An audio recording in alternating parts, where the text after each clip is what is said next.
मेरा नाम यासीन है और ये जो वाक़या है ये मुझे अच्छी तरह याद है। 2006 और 7 चल रहा था। मैं डिफेंस में एक कॉल सेंटर के अंदर जॉब किया करता था। अक्सर जो हमारा टाइम था वो रात को 8 या 9 बजे स्टार्ट हुआ करता था, जबकि जो हमारी छुट्टी थी वो सुबह के 5 बजे तक हो जाया करती थी। मेरी जो रिहाइश थी वो कोरंगी के अंदर थी, जबकि जो मेरा ऑफिस था वो डिफेंस के अंदर मौजूद था। एक दफ़ा ऐसा हुआ कि कुछ तबीयत नासाज थी, तो पहले तो मैंने ये प्लान किया कि क्यों ना मैं छुट्टी कर लूँ। लेकिन जब कुछ टाइम गुजरा और मुझे लगा कि मेरी तबीयत बेहतर है या कम से कम अब मैं ऑफिस जा सकता हूँ, तो मैंने एकदम से अपनी बाइक निकाली और बाइक निकालने के बाद अपने ऑफिस की तरफ रवाना हो गया। अब जो लोग कोरंगी में रहा करते हैं उनको पता होगा कि अगर आपको कोरंगी से डिफेंस जाना हो तो आप आमतौर पे कोरंगी क्रॉसिंग से क्रीक वाला जो रोड है, यानी क्रीक रोड जिसे कहा जाता है, उसका इस्तेमाल करते हैं। मैंने भी वैसे ही क्रीक रोड की तरफ अपनी बाइक घुमाई और सीधा डिफेंस की तरफ बढ़ने लगा। अब ये जो क्रीक रोड है इसकी एक बहुत बड़ी रिच हिस्ट्री है और इस एरिया के बारे में बहुत सारे किस्से, बहुत सारी कहानियां हैं जो ना सिर्फ मशहूर हैं बल्कि बहुत सारे लोगों ने एक औरत को यहाँ पे टहलते हुए देखा है। अब जैसे ही मैं क्रीक रोड पे एंटर हुआ तो वहाँ पे जैसे कि अब भी होता है, ना बंदा मौजूद था ना बंदे की ज़ात मौजूद थी। और अगर आप थोड़ा सा आगे जाएं तो आगे जाके लेफ्ट और राइट पे कब्रिस्तान है। अब ये जो कब्रिस्तान है, इन कब्रिस्तानों में एक मुस्लिम ग्रेवयार्ड है और एक ईसाइयों का कब्रिस्तान है। बहरहाल जैसे ही मैं उस कब्रिस्तान के करीब पहुंचने वाला था तो मुझे ऐसा लगा कि इस अंधेरे में जैसे कोई अजीब सी चीज़ें जो चलने के बजाय जैसे कि हवा में उड़ती है या फ्लोट करती है, उस तरह से चलती हुई जा रही है। अब क्योंकि मेरा डिस्टेंस काफ़ी ज़्यादा था तो अंधेरे में जितना नज़र आ रहा था बस ये पता चल रहा था कि सफ़ेद कलर की कोई चीज़ है जो हवा में मौजूद है। लेकिन जैसे जैसे जब मैं मज़ीद आगे बढ़ा तो मैंने देखा कि एक सफ़ेद कलर के लिबास में औरत है जिसके पांव ज़मीन पे नहीं टिके हुए, ज़मीन से थोड़ी ऊंचाई पे मौजूद है और वो चलने के बजाय ऐसा लग रहा है जैसे हवा में उड़ती चली जा रही है। अब कुछ सेकंड के लिए मेरी समझ ही नहीं आया कि मैं अपनी बाइक को रोकूं, मज़ीद आगे ना बढ़ूं या इस औरत को क्रॉस करता हुआ, बाइक को भगाता हुआ यहाँ से निकल जाऊं। इसी दौरानिए में मैं उस औरत के बहुत करीब पहुंच चुका था और जब मैं उस औरत के बिल्कुल करीब पहुंचा तो एकदम से वो जो औरत थी उसने हवा में उड़ते उड़ते एकदम से पलट के मेरी तरफ देखा और जैसे ही उस औरत ने मेरी तरफ देखा तो हैरानकुन बात ये थी कि वो जो औरत थी उसकी जो आंखें थी वो मुकम्मल तौर पे सफ़ेद थी और एक अजीब सी क्रीपी सी स्माइल उसके चेहरे पे मौजूद थी। जैसे जैसे वो हवा में फ्लोट कर रही थी वैसे वैसे लग रहा था कि जैसे आहिस्ता आहिस्ता करके वो कोने से रोड के बीच की तरफ आती चली जा रही है। यानी कि जिस स्पीड से वो बढ़ रही है और जिस स्पीड से मैं आगे जा रहा हूँ, एक पॉइंट ऐसा आएगा कि हम दोनों एक दूसरे के सामने आ जाएंगे। जैसे ही मुझे ये अंदाज़ा हुआ या मुझे ये खौफ महसूस हुआ तो मैंने फ़ौरन से आयतुल कुर्सी पढ़ना शुरू कर दी और जैसे ही मैंने आयतुल कुर्सी का जिक्र करना शुरू किया तो ऐसा लगा वो जो औरत है एकदम से नीचे की तरफ, यानी कि जहाँ पे लेफ्ट साइड पे कब्रिस्तान मौजूद है, उस तरफ जाना शुरू हो चुकी है और कुछ सेकंड्स के अंदर अंदर वो इसी तरह हवा में उड़ते हुए कब्रिस्तान के ना सिर्फ अंदर चली गई बल्कि ऐसा लगा कि अंदर जाते ही देखते गायब हो चुकी है। मैं जितना तेजी से हो सकता था अपनी बाइक को भगाता हुआ जैसे तैसे करके इस रोड के आखिर में पहुंचा और अल्लाह का शुक्र है कि इत्तेफाक से वहां पे सिग्नल पे एक पुलिस मोबाइल खड़ी हुई थी, तो मैंने कुछ देर उन पुलिस वालों के पास खड़े होके सुकून का सांस लिया। उसके बाद भी मैंने काफ़ी अरसे वहाँ पे जॉब की, लेकिन मेरी पूरी कोशिश होती थी कि रात को 9 बजे के बाद ख़ास तौर पे उस रोड से मुझे गुजरना ना पड़े। हाँ, दिन के औकात में बहुत ज़्यादा मैं वहाँ से गुजरा, लेकिन दिन में कभी भी मुझे इस तरह का कोई एहसास नहीं हुआ।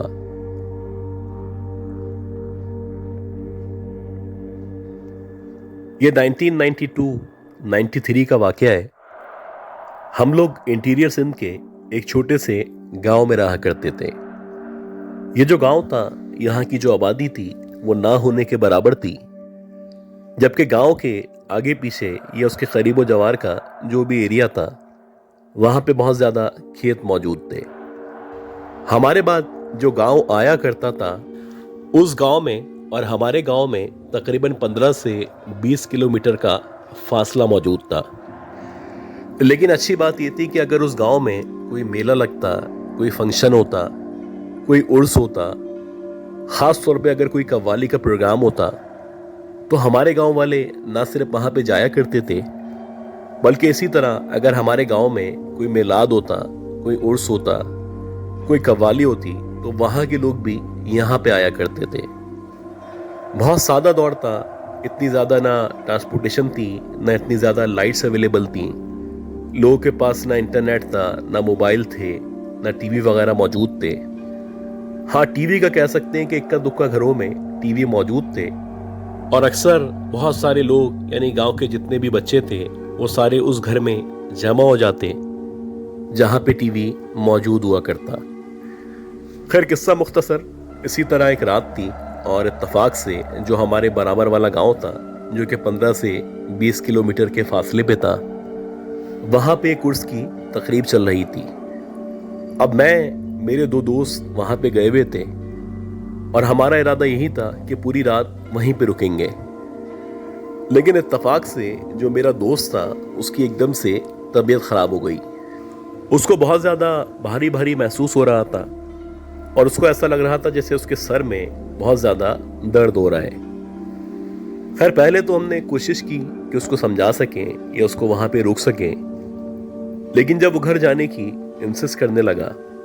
तो मजबूरन मैं और मेरे दोनों दोस्त उस गांव से अपने गांव के लिए रवाना हुए। उस दौर में आमतौर पे सफ़र करने के लिए पब्लिक ट्रांसपोर्ट का इस्तेमाल किया जाता था, और अगर आप ऑड टाइम में किसी एक जगह से दूसरी जगह जा रहे हैं, या तो आपके पास कोई बैलगाड़ी, कोई गधा गाड़ी मौजूद होनी चाहिए, या फिर आप बाहर निकल के खड़े हो जाएंगे और इत्तफाक से अगर उस रूट पे, उस रास्ते पे कोई गाड़ी या कोई ट्रक गुजरता हुआ नजर आएगा तो आप उससे लिफ्ट मांगेंगे। हम लोग भी चलते चलते रोड पे पहुंच चुके थे और हमें यकीन था कि कोई ना कोई ट्रक वाला, कोई ना कोई माल लोडिंग की गाड़ी, या हो सकता है कोई ना कोई पुलिस की गाड़ी यहाँ से गुजरेगी, और जब वो यहाँ से गुजरेगी तो हम उनसे लिफ्ट मांगेंगे और अपने गांव पहुंचने की, यानी जल्द से जल्द पहुंचने की कोशिश करेंगे। लेकिन इत्तफाक से जब हम तीनों चलते हुए रोड पे आए तो 15 या 20 मिनट तक खड़े रहने के बावजूद भी ना ही कोई गाड़ी नजर आई, ना ही ऐसा लग रहा था जैसे कोई गाड़ी आने वाली है। एक अजीब सी खामोशी थी जो उस पूरे वीरान रोड पे मौजूद थी। खैर, कुछ देर के बाद मैंने अपने दोस्तों से कहा कि आहिस्ता आहिस्ता गांव की तरफ चलना शुरू करते हैं। हो सकता है कि जब ये रोड ख़त्म हो तो जो सामने दूसरा रोड मौजूद है वहाँ पे हमें कोई ना कोई गाड़ी मिल जाए। खैर, हम लोग आहिस्ता आहिस्ता उस रोड पे चलते हुए दूसरे रोड की तरफ बढ़ रहे थे, जबकि हमारे लेफ्ट साइड पे एक छोटी सी नहर थी जो कि मुसलसल हमारे साथ ना सिर्फ चल रही थी बल्कि सुनसान वीरान रात में एक खौफनाक सा मंजर पेश कर रही थी। खैर, नहर के साथ चलते चलते जैसे जैसे हम उस रोड पे आगे बढ़ रहे थे तो एकदम से ना जाने कहाँ से पेड़ों में से या खेतों में से निकल के एक बहुत बड़ी सी गाय हमारे सामने आके खड़ी हो गई। आमतौर पे गांव के अंदर इस तरह की गायें या इस तरह की जो भैंसें वो नजर आ जाया करती हैं, तो हमें भी लगा कि शायद गांव में किसी की गायें होगी जो यहाँ पे चलती हुई पहुंच गई होगी। लेकिन अजीब बात यह थी कि वो जो गाय थी, ऐसा लग रहा था जैसे हमारे उसके करीब पहुंचने का इंतजार कर रही है, और जैसे ही हम उस गाय के करीब पहुंचेंगे वो एकदम से हमें मारना शुरू कर देगी। एक अजीब सी वहशत थी जो ना सिर्फ उसकी आंखों में मौजूद थी बल्कि वो जिस तरह से अपने मुंह को या अपने सर को बार बार हिला रही थी, ऐसा लग रहा था जैसे वो नहीं चाहती हम उसके सामने आए या उसके करीब जाएं। लेकिन हम लोगों ने इतना ज्यादा गौर नहीं किया, और जैसे ही हम लोग उस गाय के करीब पहुंचे तो एकदम से उसने उछल के मेरे दोस्त को मारने की कोशिश की। अब हमें अंदाजा हो चुका था कि ये जो जानवर है ना सिर्फ ये खतरनाक जानवर है, बल्कि आज इसके जो इरादे हैं वो किसी भी तरह नेक नहीं है। खैर, जैसे ही उस गाय ने मेरे दोस्त की तरफ लपक के उसको मारने की कोशिश की तो हम तीनों ने एकदम से भागना शुरू कर दिया। एक अजीब मंजर था, हम तीनों आगे आगे भाग रहे थे, वो जो गाय थी हम तीनों के पीछे भाग रही थी,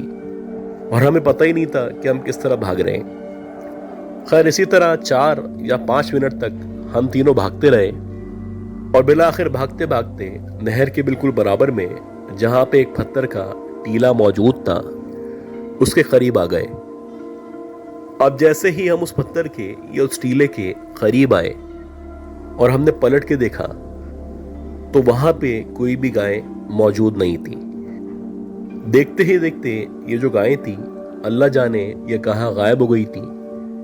या तो उसको जमीन निकल गई थी या फिर हो सकता है कि इसको आसमान खा गया था।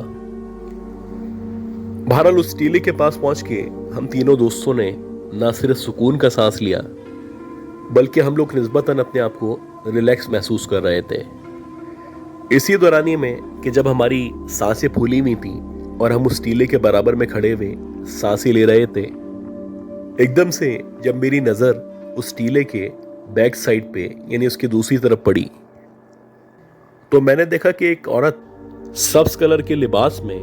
बहुत ज्यादा तैयार हुई थी, जैसे कि आमतौर पे दुल्हनें तैयार हुआ करती हैं। ना सिर्फ टीले के उस पार बैठी हुई है, बल्कि कुछ मखसूस अंदाज से उसने अपने सर को ना सिर्फ नीचे की तरफ झुका रखा है, बल्कि ऐसा लग रहा है जैसे वाकई में उसने अपने मुंह के आगे घूंघट डाल रखा है। उसके जो हाथ या उसका जो जिस्म हमें नजर आ रहा था, उसको देख के वाकई में लग रहा था जैसे कोई बहुत ही साफ सुथरी अच्छे घराने की और बहुत ही कोई खूबसूरत औरत है जो वहां पे बैठी हुई है,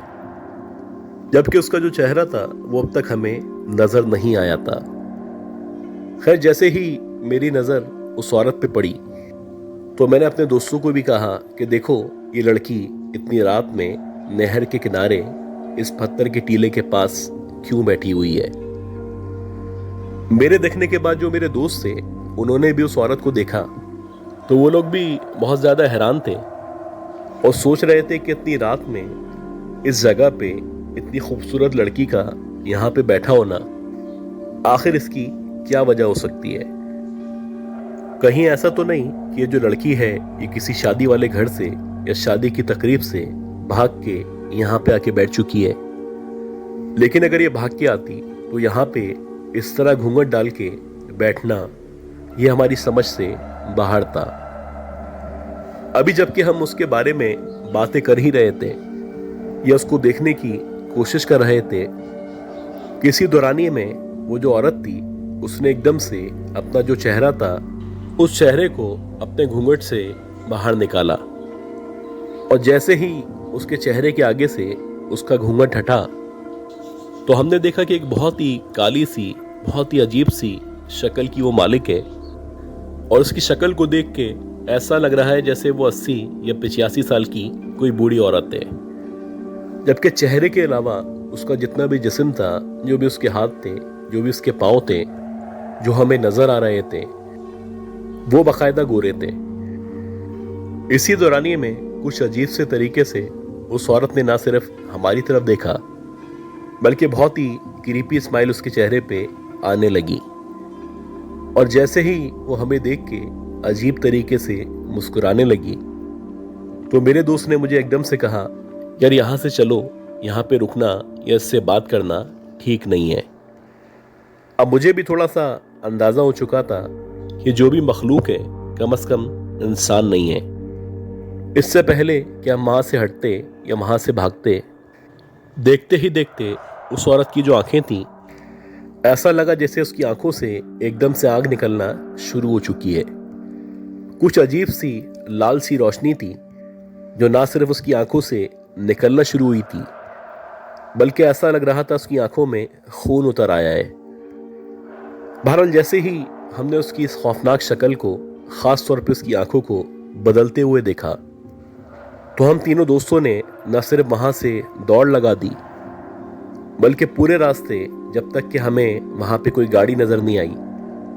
हमें ऐसा महसूस होता रहा जैसे वो जो भी औरत है वो ना सिर्फ मुसलसल हमारे पीछे भागती आ रही है, बल्कि कुछ अजीब तरीके से उसके मुंह से आवाजें निकल रही हैं। खैर जैसे तैसे अल्लाह अल्लाह करके जब हम दूसरे रोड की तरफ आए, तो इत्तफाक से वहां पे कोने पे एक ट्रक खड़ा हुआ था जो कि शायद खराब हुआ था, और उसका जो मालिक था वो उसको सही करने की कोशिश कर रहा था। तकरीबन 1 या 1.5 घंटे तक हम उस ट्रक वाले के पास खड़े रहे, और बिलाखिर जब उसका ट्रक ठीक हुआ तो उसने इत्तफाक से हमें रास्ते में हमारे गांव के बिल्कुल करीब उतारा। इस वाकये के बाद हम तीनों दोस्तों की तकरीबन 1 हफ्ते तक शदीद तबीयत खराब रही, और हमारे जो पेरेंट्स थे, ख़ास तौर पे जो हमारी मस्जिद के इमाम साहब थे, उन्होंने हम तीनों दोस्तों पे काफ़ी दिन तक दम दुरूद किया।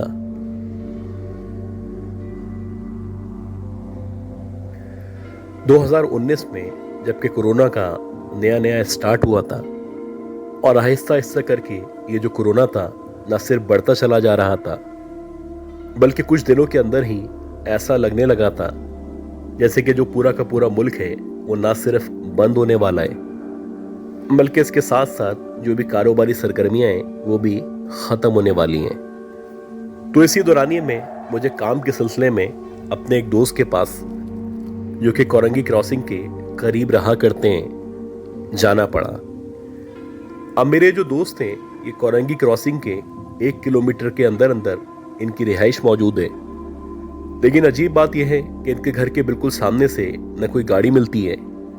ना ही कोई पब्लिक ट्रांसपोर्ट का इंतज़ाम है। अगर आपको बस लेनी है तो आपको तकरीबन 1 किलोमीटर तक पैदल चल के मेन रोड पे आना पड़ता है। खैर जब मैं अपने दोस्त के साथ मुलाकात करने के बाद फ्री हुआ, और फ्री होने के बाद जब मैं अपने घर के लिए रवाना हुआ, तो रात के तकरीबन 9:30-10 बजे का टाइम था, और मुझे ये जो 1 किलोमीटर का रास्ता है ये पैदल ही तय करना था। इस रास्ते पे चलते चलते एकदम से मैंने देखा कि मेरे लेफ्ट साइड पे एक बहुत बड़ी सी कचरा कुंडी मौजूद है।